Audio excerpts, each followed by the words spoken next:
So the next statement is a very, very important one. No one can convert another person, because nowadays, they say Christians convert others, but it's not possible. I'm a proof for that. Because conversion doesn't happen by compulsion. It is a conviction of the heart. Right? So, salvation is the Lord's. The Bible says that. What do you think of this statement? Conversions do not happen by compulsion, it is a conviction.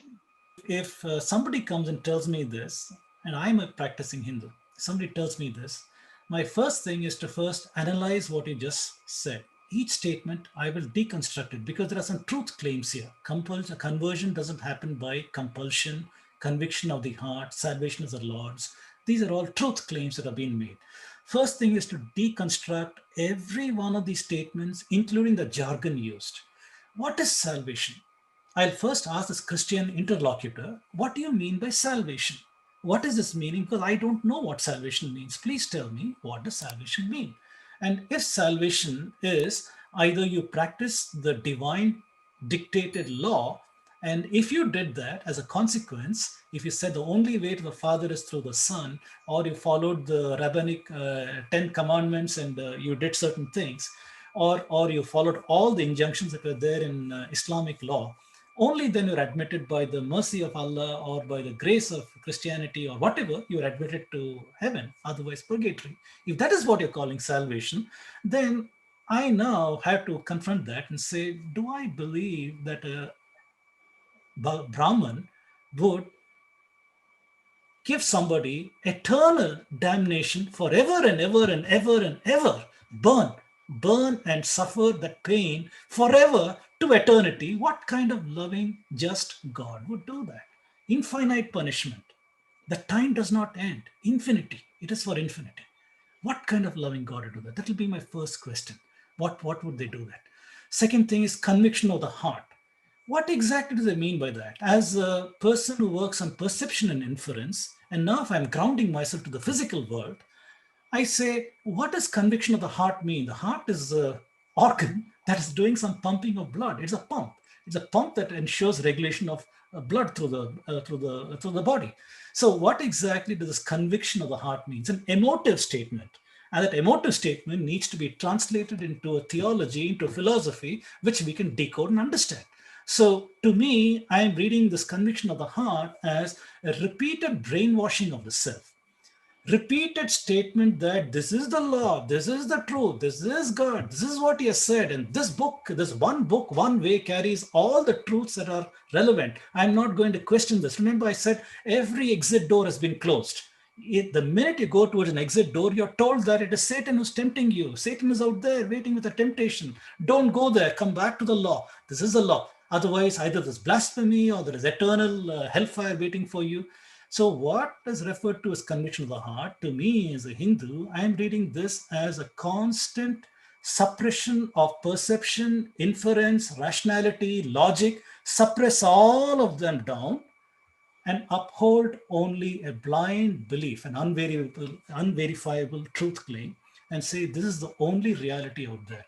So this conviction of the heart to me is one such utter belief in a statement without even making the slightest attempt to rationally, logically examine the truth claim and to look at the world and the other claims out there to see whether they are valid. And conversion doesn't happen by compulsion. I don't know what that even means, because in our world, we have seen that Indians have been primed for conversion. That's what I talk about in my talks. I talk about how there are frameworks that have worked, whether by perverting history, by perverting the Sanskrit translation of works, by the ethnocide that the British have practiced, by removing Indians away from their knowledge systems, by demoting Sanskrit as a medium of instruction, by upholding English, creating classes of deracinated people, creating classes of elites who look down upon the culture of India, the vernacular in India, and such things. All this has resulted in many Indians, especially the urban ones, becoming closet Christians. Closet Christians means your thinking is almost entirely Abrahamic. you're only one word away from becoming a true Christian, meaning that you say, I believe the only way to the Father is through the Son, and you are a full Christian. Otherwise, your thinking, your reaction, the way you do is almost completely Christian. This is because of our education system. This is because the Christian schools, the impact they have had. This is because the missionaries, the things that they wrote, atrocity literature, the way they translated Sanskrit works, the ethnocide practiced by the British, everything has been done in a way to deracinate the Indian, to remove them away from their systems. I don't know when you say conversion doesn't happen by compulsion, but by compulsion, we have studied a version of history. By compulsion, we have been removed from Sanskrit, whether it was the English Education Act of Macaulay or the Nehruvian Joint Parliamentary Commission that rejected the upholding of Sanskrit. So whether either of these things, by compulsion, we have been removed from the knowledge systems of the country. We are not being given the freedom to practice, understand, and propagate our own knowledge systems. Our practices have been curtailed either by Supreme Court or the judicial system or the administrative system or by legions of deracinated media who have demonized every practice of Hinduism. This is what we're seeing.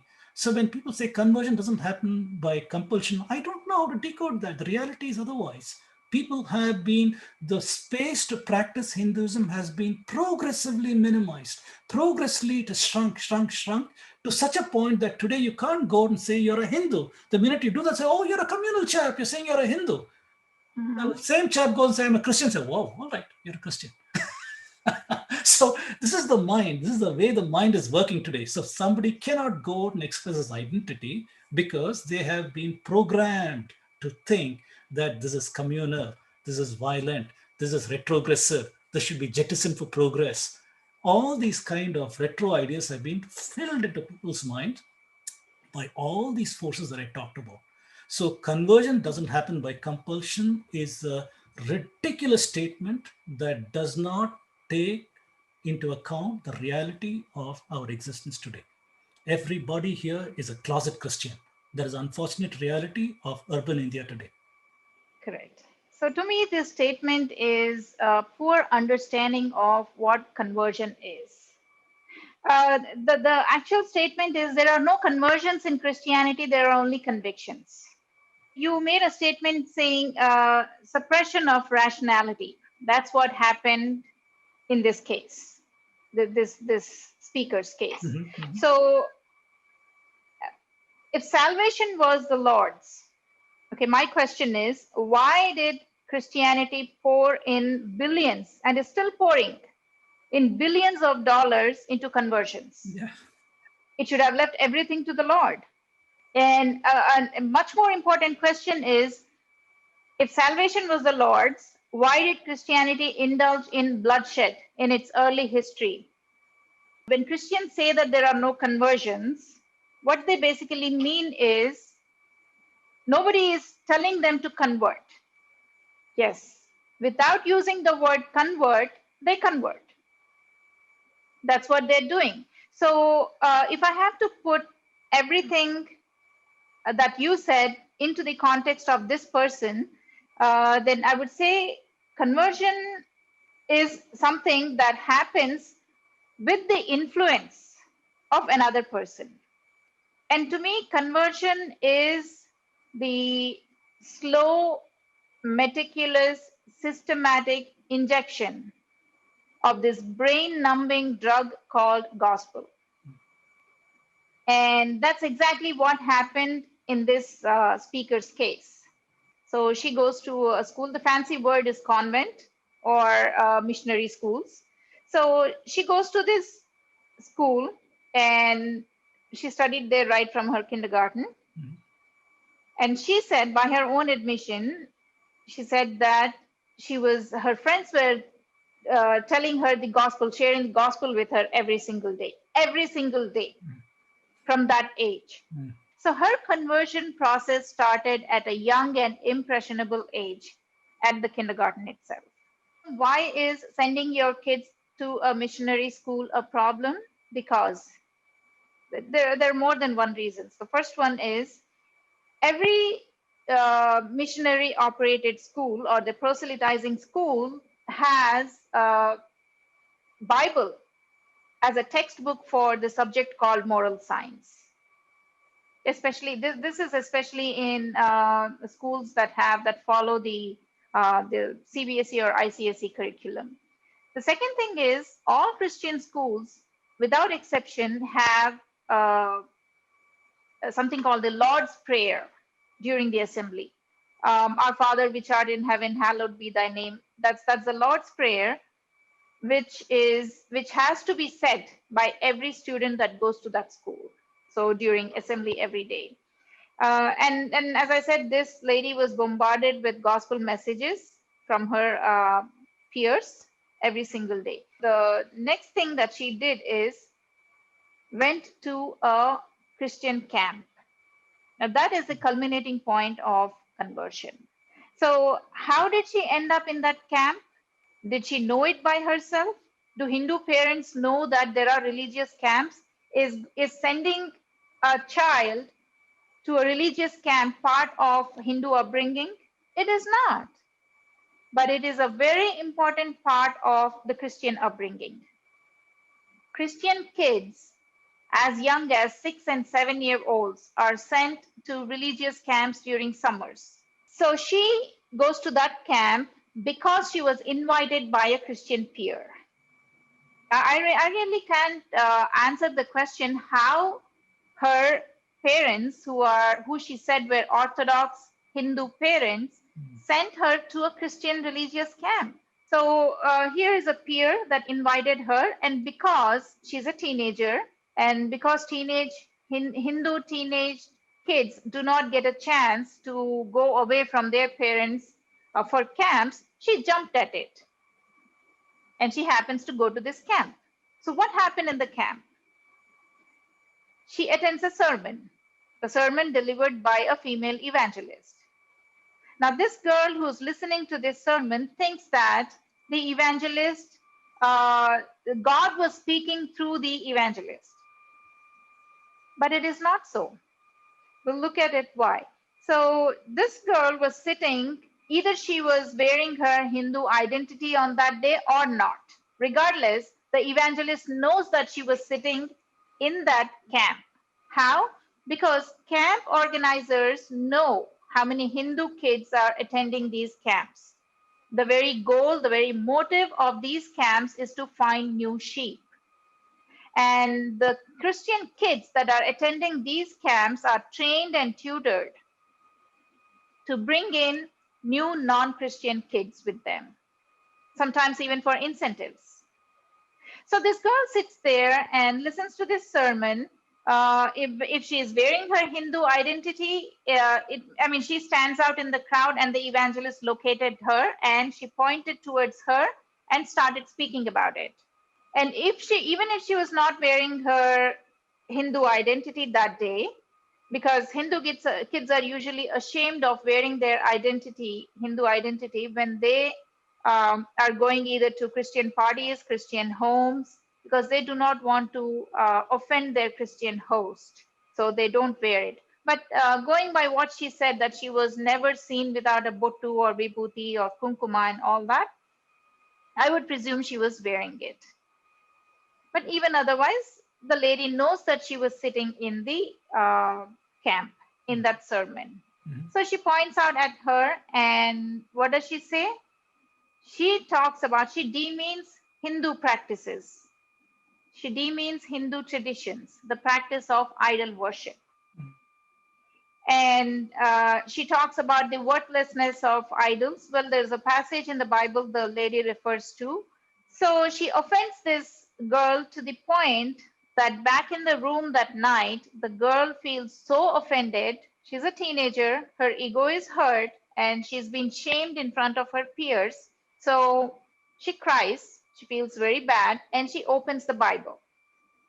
Now imagine the mental state of this teenager. She is distressed. She was already on the fence, because by accepting the invitation to attend a Christian religious camp itself indicates that she's on the fence. And she sees what the lady preached Right. that day. Mhm. And she indeed finds that in the passage it says that the idols are worthless. And immediately she said from her, the clip says that she felt that she was a sinner from the womb itself. So, how did she know that she was a sinner? I take it back to the gospel messages that her friends shared at school. Right. So, it all came back to her when she started reading the Bible. Now, if this is not conversion, what is? It definitely is not conviction. Right. So it was a meticulous, it was planned from the beginning in this girl's case, and it was a careful process, curated process by so many external influences, her peers at school, and that constant bombarding of those gospel messages, Right. the Lord's Prayer, Bible as a textbook for moral science. Too much of Christianity she had received Mhm. before that point, I that would day. say she had no chance. She had no chance. She was already lock, stock, and barrel, locked in for Christianity as a consequence of her upbringing, as a consequence of the education system, as a consequence of ignorance, as a consequence of deracination, and this Christian school. She had no chance. Correct. She was a target, a victim, and she has no clue about it. Probably even now, she has no clue she's a victim. Absolutely. Yes. Yes. Yeah, you don't know that you're being injected this drug. Mhm. The person being injected has no clue that he or she is being injected. That's how it works. Now, what is conviction? I would say conviction is what leads a person out of Christianity or out of any Abrahamic faith for that matter. Why? Because that person experiencing that, or the person that has made a decision to quit the Abrahamic faith, is all alone. There are no external influences in this person's life. Right.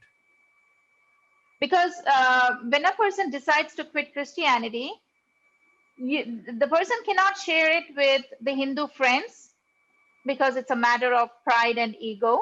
Right. And she cannot share it with a Christian friend Right. for fear of being demonized and ostracized. Right. Right. So she is left all alone on her battle to fight all alone. So she's reading stuff. She's she's gathering information about whether it's the right decision for her or not, and she's all alone in this journey. And there comes one point when she or he sees the light completely. Now that is conviction, because there is no external influence. There's nobody telling them that, nobody cheering on, or nobody sharing anything to that effect. So, which is not the case when a person becomes a Christian. Right. It is always with external influence that a person becomes a Christian. Now, that is what is conversion. And with a lot of cheerleaders, and with a lot of Yes, cheerleaders, and with a lot of acceptance and display and such things. So there's a lot of cheering. So you made a correct. very perceptive statement that conviction really comes when you're able to use perception, inference, logic, rationality in trying to address the truth claims without the fear of all the locked doors in your mind that Satan is tempting you, Satan is the one putting these ideas into your head. By contesting these deeply programmed notions, you're able to smash through those doors.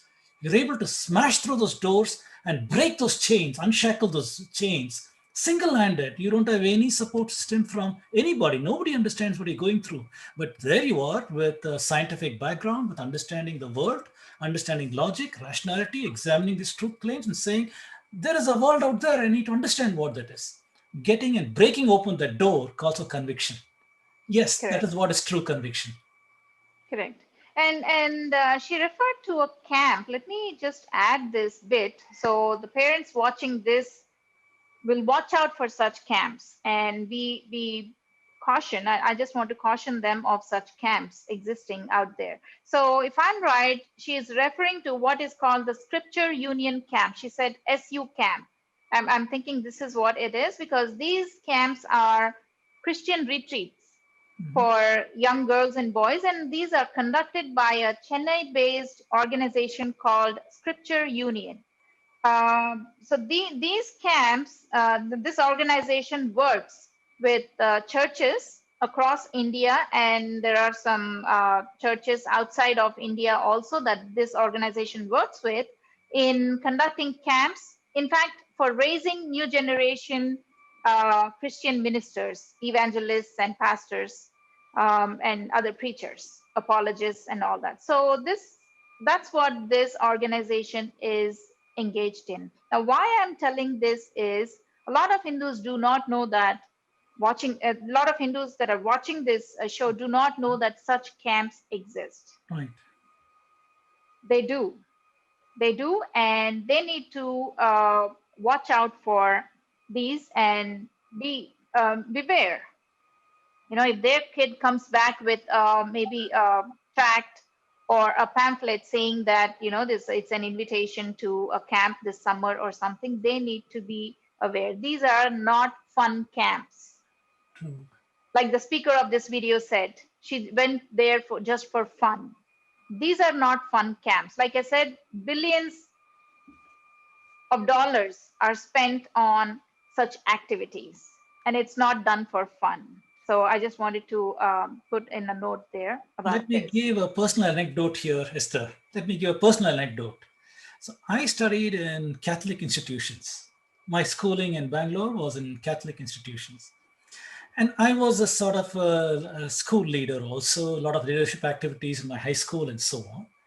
And believe it or not, the school that is run by Society of Jesus, which is one of the groups, or SJ, which is the lineage of Xavier, by the way. Xavier was a guy who got Inquisition into Goa, the same murderous Xavier.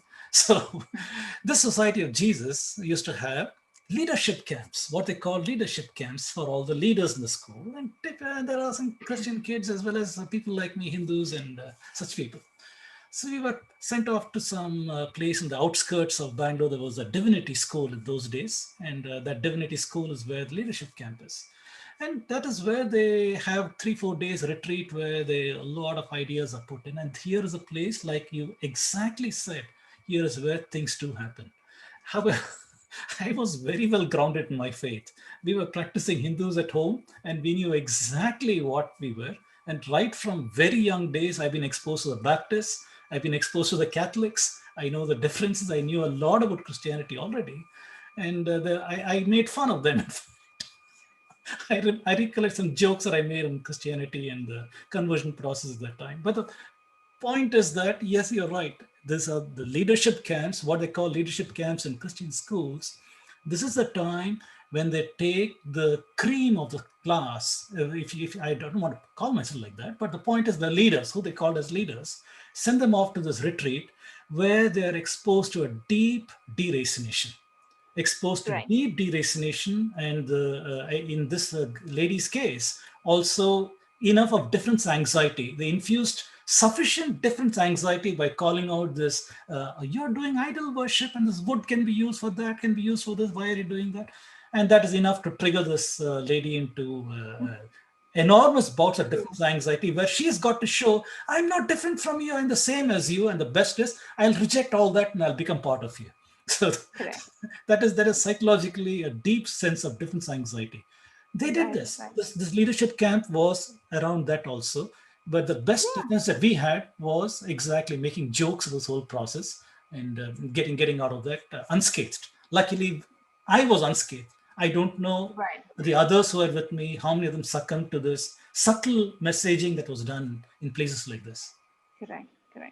So sadly remarkable thing about these camps is that this is where several generations of Hindu youngsters were converted to Christianity, which is why I call these camps the youth conversion mills of India.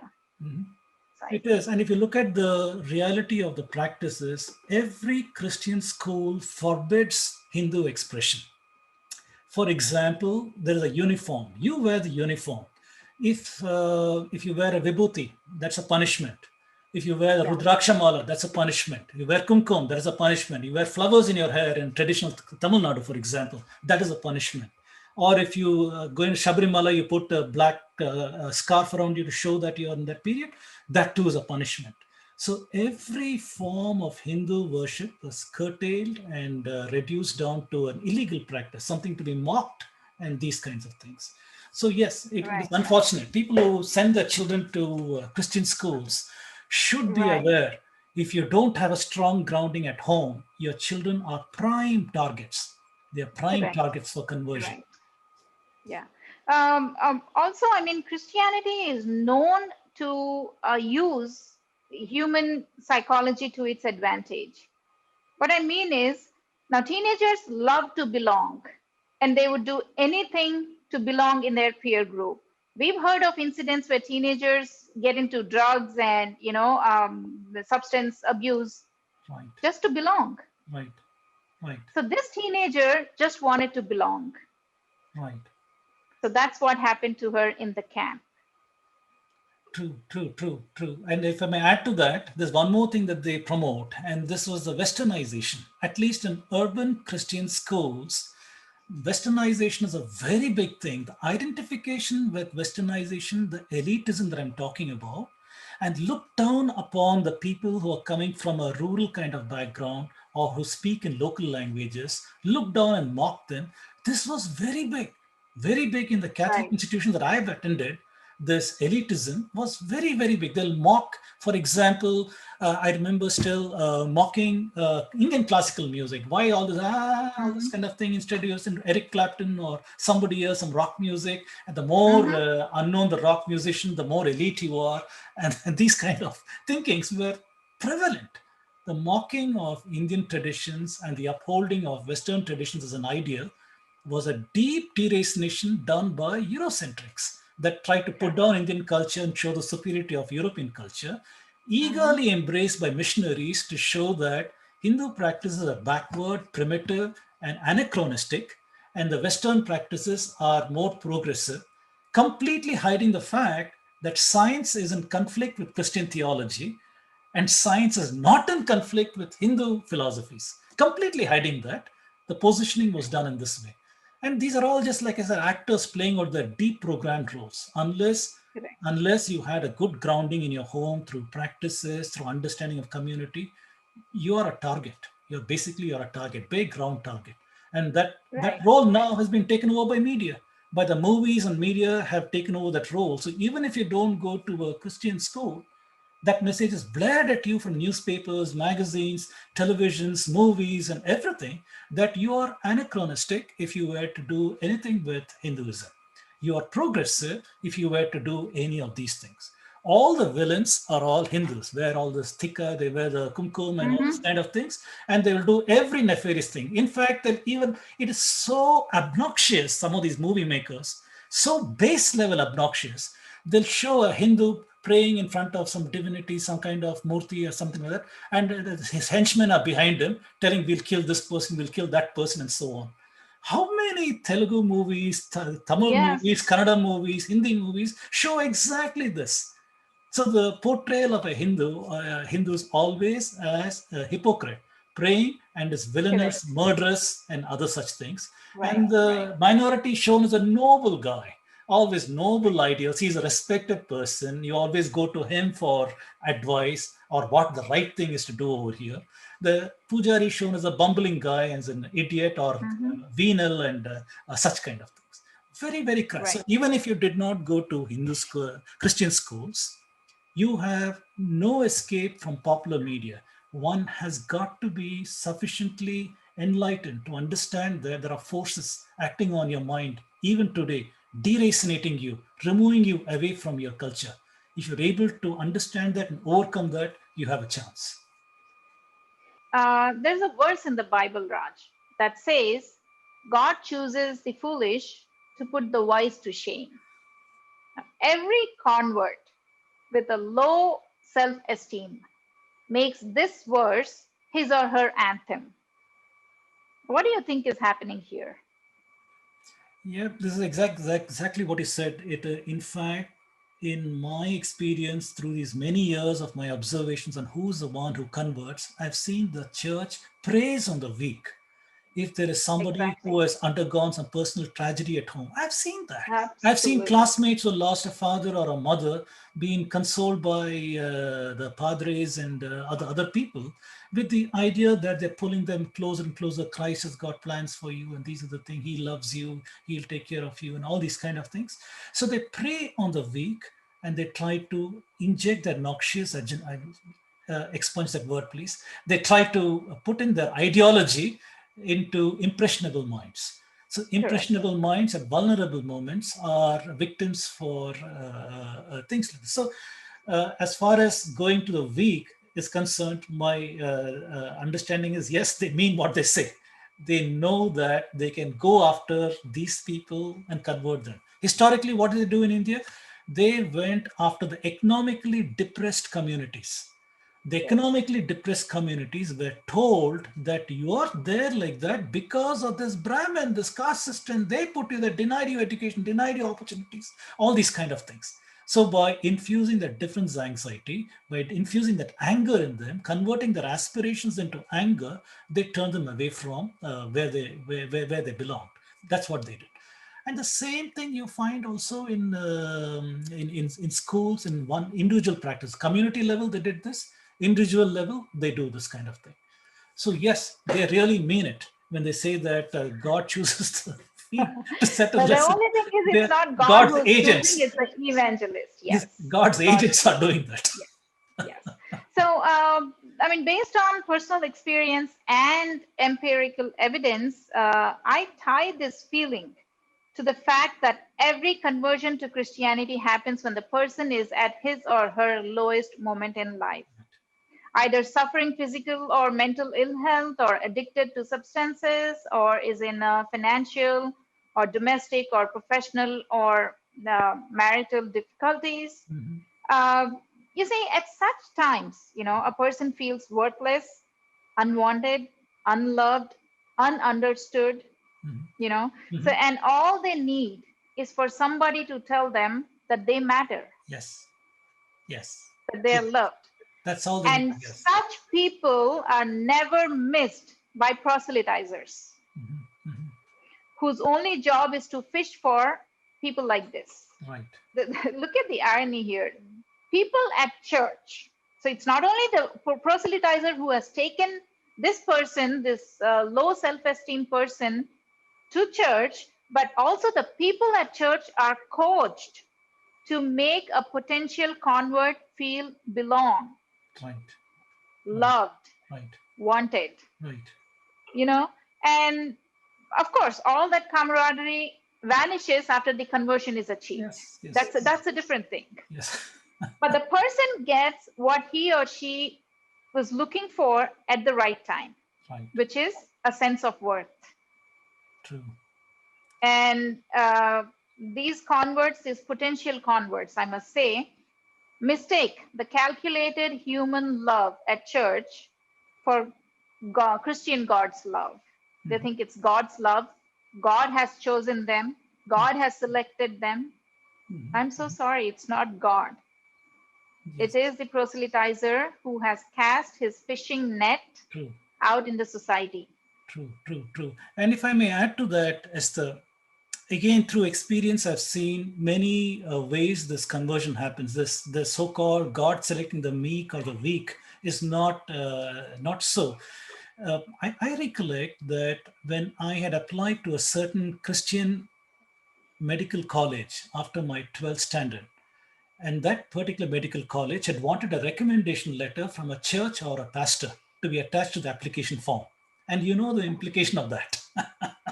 So I used to volunteer. We're idealists those days. There's a church nearby, the Baptist church near my house. So we used to go and volunteer in their activities to what we thought was social work. And I thought I knew these guys very well. Of course, they'll give me a recommendation letter. So I go, hey, I'm applying to this Christian medical college, and would you be able to write a recommendation letter? The man says, the only way we can do it is if your family is registered in our church Bible over here. Wow. He'll say convert, but this is the thing.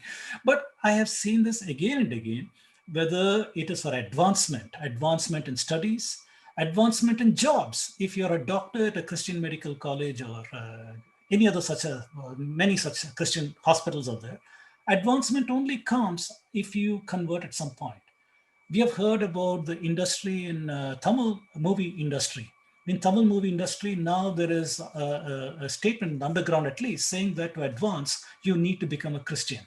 Otherwise, you cannot advance in this particular industry.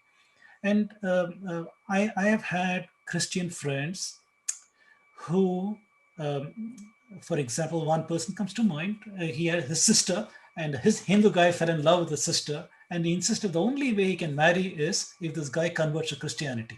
So Exactly. Yeah. the love jihad here is if you want to marry into Christianity, you have to convert into Correct. Christianity. So that is one more way. So career advancement, the love jihad, the educational, and the meek, the weak. If you're psychologically weak, that too is targeted. So we see this, and also the distancing of people, making the entire civilization weak, deracinate the entire civilization by the ethnocide that I talk about in my talks, British ethnocide, by five Mhm. mechanisms. So that weakens the entire civilization, making them prime targets. We saw Calvin doing that. Calvin was doing that for depressed communities in Tamil Nadu. And we see the same thing happening in larger scales. So this whole notion of God chooses the weak to teach a lesson to the mighty is bogus. It is Right. Right. clear that God's agents have been doing all of these methods, the chickenry, the forcing, and the other things in order for people to convert.